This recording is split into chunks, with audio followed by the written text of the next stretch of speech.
Welcome to the Edmond Private Schools edition of the High School Huddle. I'm Ryan Aber, joined by Bob Prisbilla.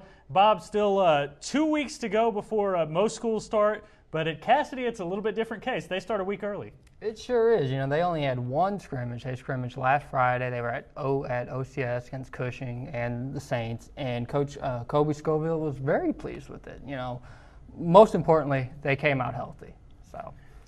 And tell us a little bit about this Casady team. We don't hear a whole lot about them because they're not a member of the OSSAA. They play in the Southwest Preparatory Conference with Holland Hall and a lot of teams from Texas. That's correct, and you know, they've got 17 starters coming back. And when these seniors were freshmen, they won the conference. The last 2 years, nothing to write home about.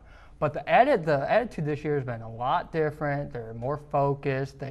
They're embracing the hard work this year, and they're going against a Fort Worth All Saints team that was 10-1 last year. But Cassie took them to the limit last year, 26-20. So Cassie's a little better, All Saints a little worse. I'm definitely interested about Friday night. It'd definitely be a fun one to check out, and I know that's where you're going to be. Also, Edmond Santa Fe is going to be up in Tulsa with a good scrimmage of their own. They had a heck of a scrimmage last week, a little bit more intensity than we're used to seeing. Definitely, yeah. I was expecting just going through the motions, your basic formations. But when it came down to the varsity coming back out at 7 o'clock after 5 o'clock scrimmage against Lawton Ike, there was some real intensity. And Lawton Ike really took it to them in the first half, leading 21-7 at halftime. Second half was pretty nuts for a first scrimmage, and after Santa Fe tied it up, Lawton Ike started calling timeouts. They had a clock going, and it wasn't a running clock. So when they had someone was tackled, the clock was going, they would call timeout, and it ended up being a tie. And it was a lot more enjoyable than I ever thought it was going to be. And we'll see what happens with the Wolves scrimmage this week. They go to Jenks, where you've got Jenks. Don't need to really talk about them a whole lot. They're always very good.